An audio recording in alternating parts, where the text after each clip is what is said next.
Hi guys, I welcome you all to the MK classes. आज हम peninsular प्लेटू का जो मतलब पिछली वीडियो में हमने पेनिनसुलर प्लेटू को डिस्कस किया था, मैंने एक ओवरव्यू दिया था। आज हम पेनिनसुलर प्लेटू को कंप्लीट करेंगे, ठीक है। उसके बाद हमारे पास जो फिज़िकल डिविजन्स बचेंगी वो होंगी coastal plain, western and eastern Ghats और आइलैंड्स। उसके साथ ही हमारा ये topic physical features of India ख़त्म हो जाएगा। उसके बाद हम पॉलिटिकल डिवीजन ऑफ इंडिया देखेंगे। उसके बाद ये टॉपिक ख़त्म हो जाएगा, फिर मैं एमसीक्यूज़ का एक वीडियो ले आऊँगा जिसमें हम प्रीवियस ईयर में जो एमसीक्यूज़ पूछे गए हैं उनको डिस्कस करेंगे। तो चलिए सबसे पहले इस टॉपिक को डिस्कस करेंगे। देखिए, पेनिनसुलर प्लेटू जो था it is further divided into minor plateaus, ठीक है। छोटे छोटे प्लेटूज़ में इसको डिवाइड किया गया। जब सबसे पहले मैंने कहा था आपको कि पेनिनसुलर प्लेटू इंडिया का जो ट्रॉपिक ऑफ कैंसर से रफली ट्रॉपिक ऑफ कैंसर से नीचे वाला जो पार्ट है इट इज़ द पेनिनसुलर प्लेटू। अब ये पेनिनसुला होता क्या है? Peninsula is the part of land mass which is surrounded by water on 3 sides. अब देखिए, इंडिया का भी जो साउदर्न हिस्सा है ये 3 तरफ से पानी से घिरा हुआ है। वेस्टर्न साइड से अरेबियन सी से घिरा हुआ है, साउदर्न साइड से इंडियन ओशन से घिरा हुआ है और ईस्टर्न साइड में बे ऑफ बंगाल से घिरा हुआ है। मतलब 3 तरफ से पानी से घिरा हुआ है। That is why it is known as peninsula, ठीक है। तो ये जो हमारा इंडिया का पेनिनसुला है ये भी छोटे छोटे माइनर छोटे छोटे प्लेट्यूज़ में, छोटे छोटे पेनिनसुलर प्लेट्यू जो है ये फर्दर छोटे छोटे प्लेट्यूज़ में इसको डिवाइड किया गया है, ठीक है। आप यहाँ पर देख सकते हो, this is the map of the peninsular plateau of India. तो यहाँ से पेनिनसुलर प्लेट्यू स्टार्ट होता है हमारा रफली, ठीक है, ऐसे करके। ये ईस्ट में भी इसकी एक्सटेंशन है, नॉर्थ ईस्ट में इसकी extension, this is the peninsular प्लेटू। और इसको फर्दर फिर यहाँ पर मेवाड़ प्लेटू में, मालवा प्लेटू में, बागलखंड प्लेटू में, बुंदेलखंड प्लेटू, हजारीबाग प्लेटू, रांची प्लेटू, छोटा नागपुर, शिलोंग प्लेटू, उसके बाद डेक्कन प्लेटू, महाराष्ट्र प्लेटू, उसके बाद कर्नाटका प्लेटू, मतलब छोटे छोटे प्लेटूज़ में इसको फर्दर डिवाइड किया है। अब हम एक एक करके सबको डिस्कस करेंगे, ठीक है। चलो स्टार्ट करते हैं। सबसे पहले है मारवाड़ प्लेटू, जिसको हम मेवाड़ प्लेटू भी कहते हैं। तो जो ये मेवाड़ प्लेटू है ये ईस्टर्न राजस्थान में है, ठीक है। देखिए, सबसे पहले आपको समझना है राजस्थान में एक रेंज है जिसको हम क्या कहते हैं, अरावली रेंज कहते हैं, ठीक है। राजस्थान में एक रेंज है जिसको हम अरावली रेंज कहते हैं, ये अरावली रेंज है। इसकी वेस्टर्न साइड में जो है मेवाड़ प्लेन्स हैं और ईस्टर्न साइड में क्या है, मारवाड़ या मेवाड़ प्लेटू है, ठीक है। ये समझना है आपको। मैं यहाँ पर मैप पे भी दिखा सकता हूँ आपको। ये यहाँ पर जो है this is the Aravali range. इसकी वेस्टर्न साइड में क्या है, मारवाड़ प्लेन है और ईस्टर्न साइड में जो ये रीजन है this is known as Mewar या मारवाड़ प्लेटू, ठीक है। इसकी जो हाइट है 250 से 500 मीटर अबोव दी सी लेवल है। उसके बाद एक रिवर है जिसका नाम है बानस रिवर, ठीक है। आपको सिर्फ याद रखना है बानस रिवर, इसकी ट्रिब्यूटरीज को याद करने की कोई ज़रूरत नहीं है। बानस रिवर है जो कि अरावली रेंज में निकलता है। एक बानस रिवर है जो कहाँ से निकलता है, इस अरावली रेंज से निकलता है, ठीक है। तो it flow north west into Chambal river. ये क्या करता है, अरावली से निकलता है, यहाँ पर अरावली से निकलता है और नॉर्थ वेस्ट की तरफ जाता है और चंबल रिवर में क्या हो जाता है, मर्ज हो जाता है। अब इन्हीं रिवर्स की, बानस रिवर और उसकी ट्रिब्यूटरीज की इरोजनल एक्टिविटीज़, ये जो इरोजन करते हैं, तो ये क्या करते हैं, इस प्लेटू का जो टॉप है, इनकी इस इरोजन की वजह से इस प्लेटू का टॉप जो है वो रोलिंग प्लेन की तरह दिखता है। रोलिंग प्लेन का मतलब होता है ये वेव लाइक, ठीक है, एक वेव लाइक स्ट्रक्चर बन जाता है। यहाँ रोलिंग प्लेन क्या होता है, एक रोलिंग प्लेन वो प्लेन होता है जो फ्लैट ना हो, जो फ्लैट नहीं होता है, बल्कि इसमें slight rises downs, rises falls होते हैं, ठीक है। तो इन रिवर्स की जो इरोजनल एक्टिविटीज़ है इनकी वजह से यहाँ पर क्या बनता है, एक रोलिंग प्लेन बनता है, ठीक है। यहाँ पर मैंने आपको समझा दिया, this is the Aravali range. इसके वेस्ट में जो है मारवाड़ प्लेन्स हैं या मेवाड़ प्लेन्स भी कहते हैं और ये इंटायरली राजस्थान स्टेट में है, ठीक है। और राजस्थान के बारे में आपको पता होगा, it is the largest state of India area wise. इसके बाद आते हैं सेंट्रल हाईलैंड्स। सेंट्रल हाईलैंड्स को हम क्या कहते हैं, मध्य भारत पठार भी कहते हैं या मध्य भारत प्लेटू भी कहते हैं। ये मारवाड़ या मेवाड़ अपलैंड्स, मेवाड़ प्लेटू जो है उसके ईस्ट में है। यहाँ पर आप देख सकते हो, यहाँ पर ये दिस इज़ द मेवाड़ प्लेटू, इसके ईस्ट में है। यहाँ पर इसके ईस्ट में, ईस्ट इस तरफ होता है, इसके ईस्ट में है यहाँ पर मध्य भारत प्लेटू, ठीक है। इसके बाद most of the plateau comprises the basin of Chambal river which flow through a rift valley. ये जो प्लेटू है इसका जो ये जो इसका जो एरिया है, मेन एरिया मतलब मैक्सिमम एरिया है, वो चंबल रिवर का बेसिन उसको कवर करता है। चंबल रिवर जो है ये एक रिफ्ट वैली के थ्रू पास होता है, ठीक है, ये रिफ्ट वैली के थ्रू बहता है। अब ये रिफ्ट वैली बनती कैसे है, देखिए मान लीजिए एक ये प्लेट है और एक ये प्लेट है। जब ये प्लेट्स एक दूसरे से दूर जाती हैं तो इनके बीच में देखो यहाँ पर एक वैली जैसी, एक खड्डा जैसा है, एक डाउन मतलब डिप्रेशन बन जाता है। इसी को हम रिफ्ट वैली कहते हैं, ठीक है। I hope this is clear. उसके बाद इसमें याद रखने वाला क्या है कि ये भी एक रोलिंग प्लेटू है, ये भी क्या है, रोलिंग प्लेटू है। और ये सैंडस्टोन का, मोस्टली सैंडस्टोन का बना हुआ है और यहाँ पर थिक फॉरेस्ट पाए जाते हैं, ठीक है। इसके नॉर्थ में जो देखिए चंबल रिवर क्या होता है कि मतलब ये जब बहता है तो ये रेवाइंस गलियाँ मतलब बनाता रहता है। मतलब रेवाइंस क्या होता है, मतलब गलियाँ जैसी बनाते रहता है।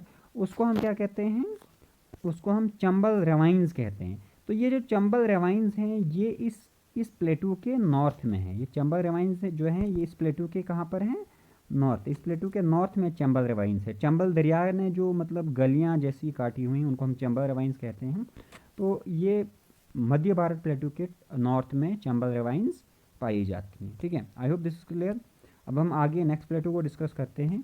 ये प्लेटू है बुंदेलखंड प्लेटू, ठीक है। बुंदेलखंड प्लेटू को भी समझते हैं। मैप पे देखते हैं पहले, सबसे पहले बुंदेलखंड प्लेटू। देखिए दिस इज़ द बुंदेलखंड प्लेटू। यहाँ पर जो है ये बुंदेलखंड प्लेटू है। ये बुंदेलखंड प्लेटू जो है मध्य भारत प्लेटू के ईस्ट में है। देखिए मध्य भारत प्लेटू के ईस्ट में क्या है, बुंदेलखंड प्लेटू है, ठीक है। यहाँ पर याद रखना है कि ये बुंदेलखंड प्लेटू जो है मध्य भारत पठार जो है इसके ईस्ट में है। यानी मध्य भारत पठार जो है कहाँ पर है, बुंदेलखंड प्लेटू के वेस्ट में है। यहाँ पर देखिए ना, जो मध्य भारत पठार है ये बुंदेलखंड प्लेटू के वेस्ट में है, लेकिन बुंदेलखंड प्लेटू मध्य भारत प्लेटू के जो है वह ईस्ट में है। ये आपको याद रखना है, ठीक है। उसके बाद इसके नॉर्थ में क्या है, नॉर्थ में इसके यमुना रिवर है। उसके बाद मध्य भारत जो पठार है इसके वेस्ट में है विंध्याज। जब मैं आपको रेंजेस पढ़ाऊँगा, पेनिनसुलर प्लेटू की रेंजेस पढ़ाऊँगा, तो वहाँ पर मैं विंध्या सतपुरा रेंजेस को डिटेल में पढ़ाऊँगा। ये इसके ईस्ट और साउथ ईस्ट में है। यहाँ पर मैं दिखाऊँगा, ये है विंध्याज रेंज, ठीक है, ये है विंध्याज रेंज। ये इसके ईस्ट और साउथ ईस्ट में है। बुंदेलखंड प्लेटू के ईस्ट और साउथ ईस्ट में विंध्याज रेंज है। उसके बाद जो मालवा प्लेटू है, मालवा प्लेटू इसके साउथ में है। मालवा प्लेटू कहाँ पर है, इसके साउथ में है। ये मालवा प्लेटू है, ये बुंदेलखंड प्लेटू के साउथ में। I hope this is clear. It is the old dissected upland. देखिए आपको ये याद रखना है कि ये ग्रेनाइट और नीस का बना है। सिंपल सी बात है, ये क्या है, ग्रेनाइट और नीस का बना है। ये दो मेटामॉर्फिक रॉक्स हैं जिसकी वजह से ये बना है, ठीक है। आपको पूछा जा सकता है कि बुंदेलखंड प्लेटू जो है ये किसका बना है, ये ओल्ड ग्रेनाइट एंड नीस का बना है, ठीक है। ये उत्तर प्रदेश और मध्य प्रदेश में फैला हुआ है। ये भी पूछा जा सकता है कि बुंदेलखंड प्लेटू जो है कौन कौन सी दो स्टेट्स में स्प्रेड करता है। ये मध्य प्रदेश और उत्तर प्रदेश में फैला हुआ है, ठीक है। इसकी एवरेज एलिवेशन 300 से 600 मीटर है, ठीक है। उसके बाद द एरिया, ठीक है, इसमें बहुत सारी छोटी छोटी हिल्स भी हैं जो ग्रेनाइट और सैंडस्टोन की बनी हुई, ठीक है। देखिए the erosional work of the river, यहाँ पर जो भी रिवर्स फ्लो करते हैं उन्होंने जो इरोजन किया हुआ है, उन्होंने इस प्लेटू को एक अंडुलेटिंग, एक वेव लाइक सरफेस में कन्वर्ट कर दिया है। मतलब एक वेव लाइक सरफेस में अप डाउन सरफेस में इसको कन्वर्ट कर दिया है। और इस जिसकी वजह से ये क्या हो जाता है, it become unfit for cultivation. यहाँ पर कोई भी कल्टीवेशन नहीं हो पाती है, ठीक है। अब नेक्स्ट प्लेटू है मालवा प्लेटू। अभी हमने पढ़ा कि मालवा प्लेटू जो है वो बुंदेलखंड प्लेटू के साउथ में है, ठीक है। मालवा प्लेटू कहाँ पर है, बुंदेलखंड प्लेटू के साउथ में है मालवा प्लेटू। यहाँ पर आप देख सकते हो इसके ऊपर कहाँ क्या है, बुंदेलखंड प्लेटू है, इसके साउथ में है मालवा प्लेटू। इसके नॉर्थ वेस्ट में क्या है, मेवाड़ प्लेटू। यहाँ आपसे पूछा जा सकता है कि बताओ जी मालवा प्लेटू के नॉर्थ वेस्ट में कौन सी रेंज है, तो अरावली रेंज है। यहाँ आपसे पूछा जा सकता है कि इसके नॉर्थ वेस्ट में कौन सा कौन सा प्लेटू है, तो मेवाड़ प्लेटू है। आपसे पूछा जा सकता है इसके एक्सट्रीम साउथ में कौन सा प्लेटू, इसके सॉरी एक्सट्रीम नॉर्थ में इसका है Madhya Bharat plateau and Bundelkhand plateau, ठीक है। इसके ईस्ट में है इसके ईस्ट में विंध्या स्क्रैपलैंड है, ठीक है। तो ऐसे जैसे आप इस तरह से आपसे क्वेश्चन पूछा जा सकता है डायरेक्टली, ठीक है। द मालवा प्लेटू रफली forms a triangular based on Vindhya hills, ठीक है। देखो जो मालवा प्लेटू है, मालवा प्लेटू जो है ये एक ट्राइंगुलर बेस बनाता है। मालवा प्लेटू जो है रफली एक ट्राइंगुलर बेस बनाता है, जो किसके, इसकी जो बेस किसके ऊपर होती है, ये विंध्यास रेंज के ऊपर इसकी बेस होती है, ठीक है।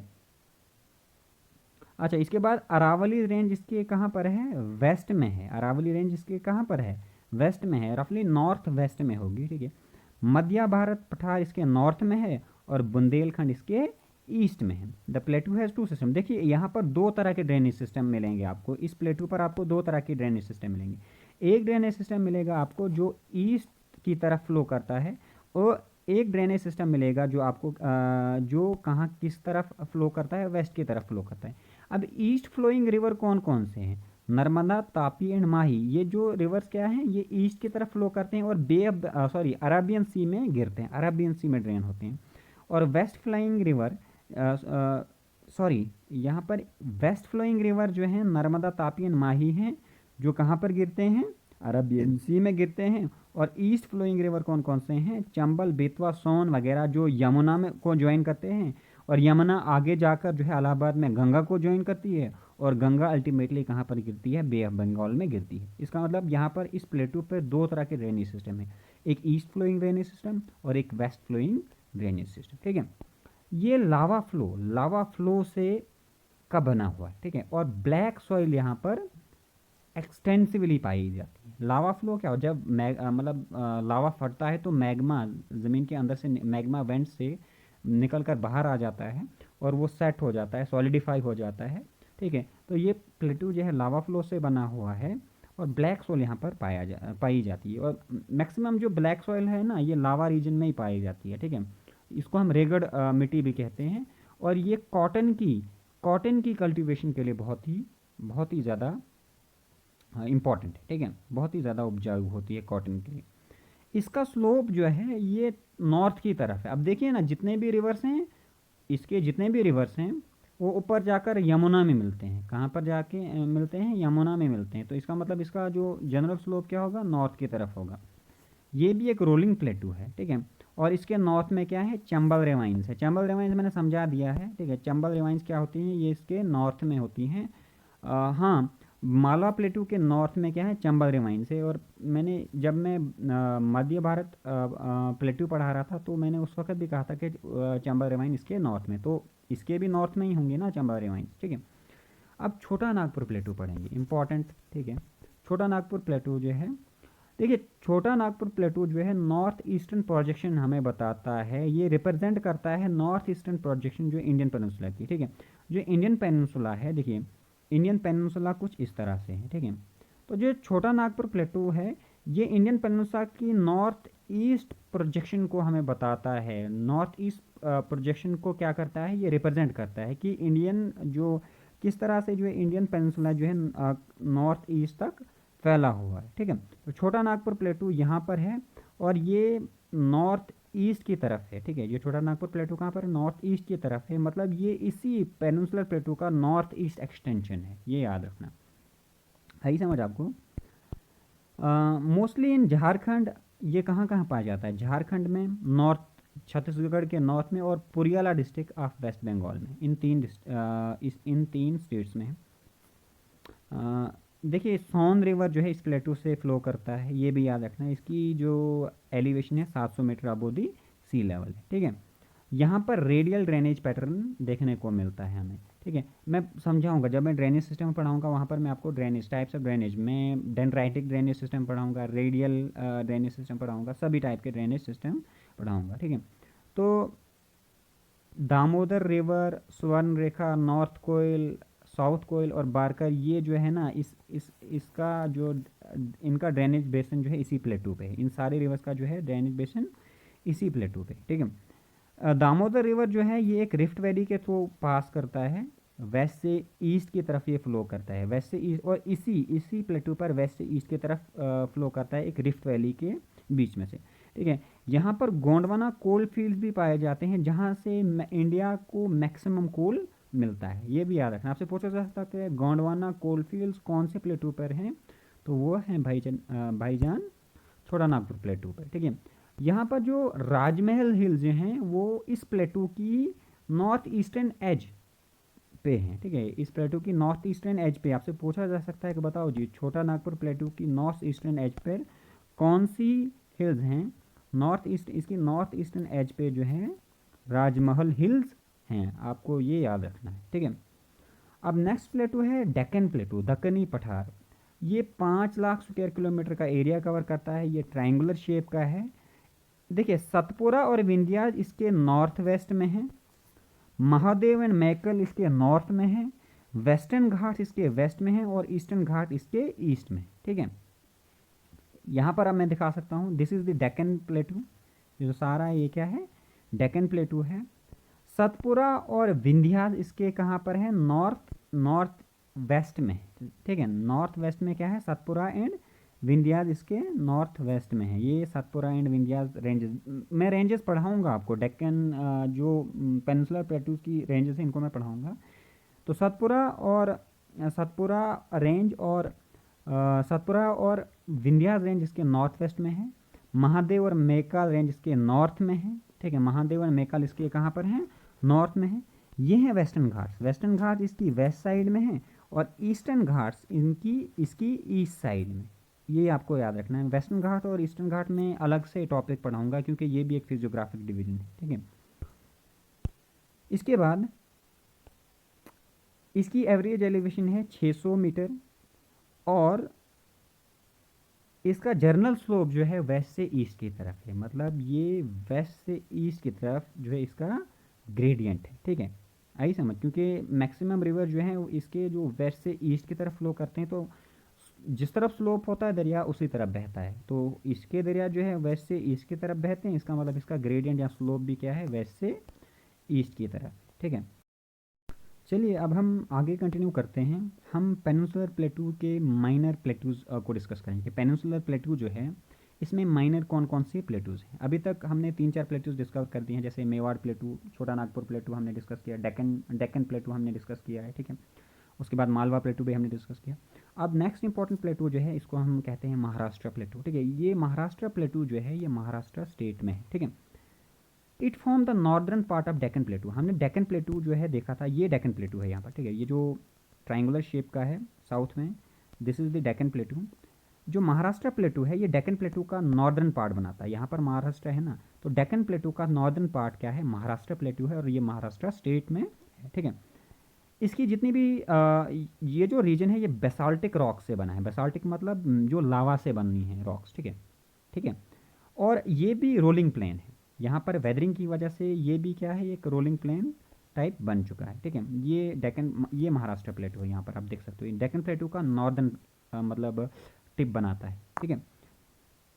The horizontal, the entire area is covered by black cotton soil known as regur. देखिए ये जितना भी ये जो महाराष्ट्र प्लेटू है यहाँ पर ब्लैक सॉइल पाई जाती है, ब्लैक सॉइल को हम रेगड़ सॉइल भी कहते हैं, और ये कॉटन की कल्टीवेशन के लिए बहुत ही उपजाऊ होती है, मतलब इस ब्लैक सॉइल में कॉटन बहुत ज़्यादा बनता है, इसीलिए जो कॉटन जो है महाराष्ट्र में कॉटन और गुजरात में कॉटन बहुत ही ज़्यादा अच्छी क्वालिटी का कॉटन बनता है और बहुत ज़्यादा मिकदार में बनता है, ठीक है। अब है मेघालय प्लेटू। देखिए जो पेनिनसुलर प्लेटू है, पेनिनसुलर प्लेटू है ये नॉर्थ ईस्ट साइड में भी एक्सटेंड होता है, नॉर्थ ईस्ट साइड में भी एक्सटेंड होता है, और ये मतलब मैंने पिछली बार जब आपको यहाँ पर आपको कौन सा वाला, एक सेकंड में वो स्लाइड ले आता हूँ, हाँ, जब हमने छोटा नागपुर प्लेटू डिस्कस किया था, मैंने यहाँ पर बताया था आपको कि राजमहल हिल्स है, ठीक है। यहाँ पर क्या है, राजमहल हिल्स है, लेकिन ये जो पेनिनसुलर प्लेटू है ये राजमहल हिल्स के आगे भी है, राजमहल हिल्स के आगे भी है। इसका जो ये आगे वाला एक्सटेंशन है इसको हम कहते हैं शिलोंग और मेघालय प्लेटू, शिलोंग और मेघालय प्लेटू कहा जाता है इसको, ठीक है।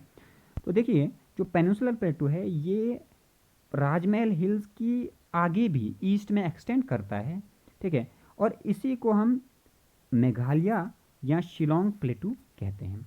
गारो राजमहल गैप है एक, ये इस प्लेटू को पेनिनसुलर ये जो इस प्लेटू को जो पेनिनसुलर प्लेटू का मेन ब्लॉक है उससे मतलब क्या करता है, अलग करता है। आप यहाँ पर देख सकते हो, यहाँ पर हैं राजमहल हिल्स, इसके आगे भी ये प्लेटू एक्सटेंड करता है, और आगे जब ये एक्सटेंड करता है तो यहाँ पर ये क्या है, ये शिलोंग और मेघालय प्लेटू है, ये इसी पेनिनसुलर प्लेटू की एक एक्सटेंशन है। यहाँ पर एक फॉल्ट है जिसको हम गारो यहाँ पर एक फॉल्ट है जिसको हम क्या कहते हैं, गारो राजमहल फॉल्ट कहते हैं। गारो, ये इस तरफ से यहाँ पर गारो हिल्स हैं और इस तरफ से राजमहल हिल्स हैं, तो इनके बीच में क्या बना है, ये एक फॉल्ट बना है जिसको हम गारो राजमहल फॉल्ट कहते हैं।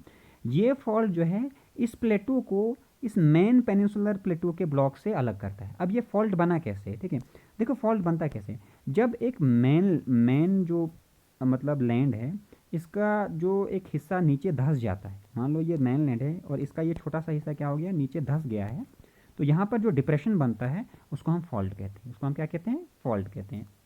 तो ये फॉल्ट किसकी वजह, ये जो गैप है गारो गारो ये जो गैप है, गारो राजमहल गैप है, ये किसकी वजह से बना है, ये डाउन फॉल्टिंग की वजह से बना है। और डाउन फॉल्टिंग क्या होता है मैंने समझा है, ठीक है। ये जो प्लेटो है ये एर्कियन, क्वार्टजाइट, शेल और चिज्ड का बना है, ठीक है। एर्कियन एक पीरियड है, ठीक है, प्री कैम्ब्रियन पीरियड भी कहा जाता है इसको, ये एक मतलब बहुत पुराना पीरियड है। ये इस पीरियड के जो ये रॉक्स हैं, क्वार्टजाइट, शेल वगैरह, इन रॉक्स का ये बना हुआ है, ठीक है। इसकी जो वेस्टर्न बाउंड्री है वो बांग्लादेश के साथ मतलब क्या करती है, टच करती है, ठीक है।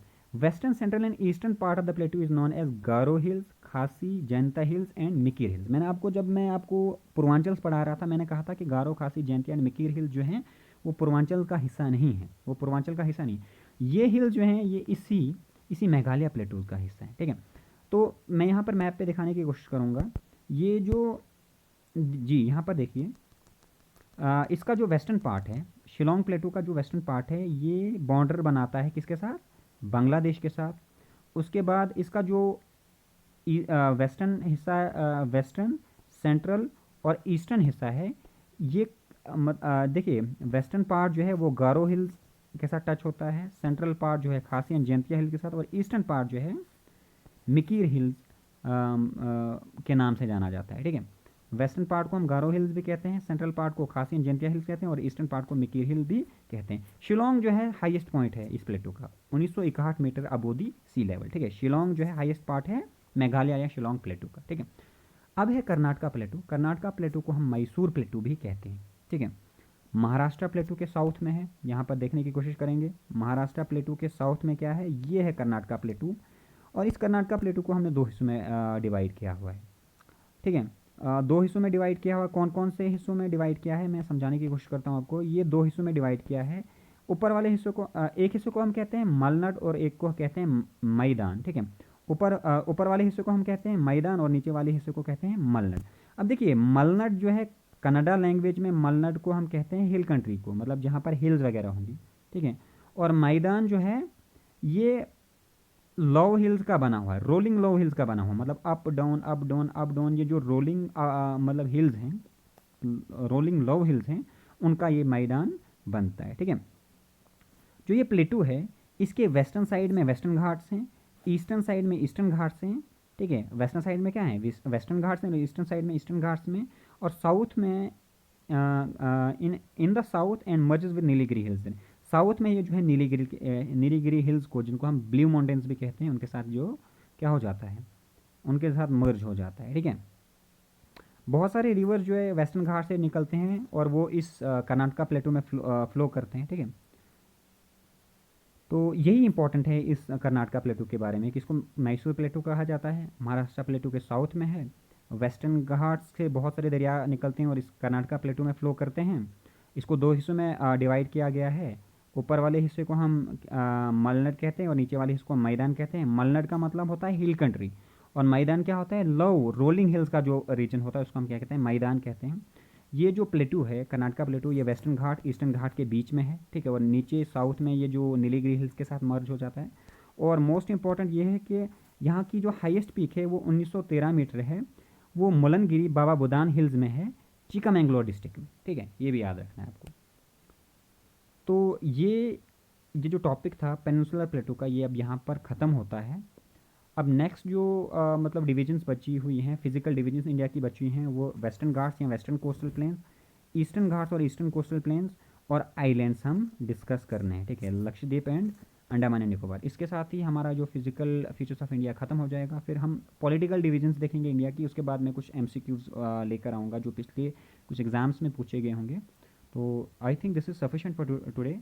सी you in the next video. Thank you.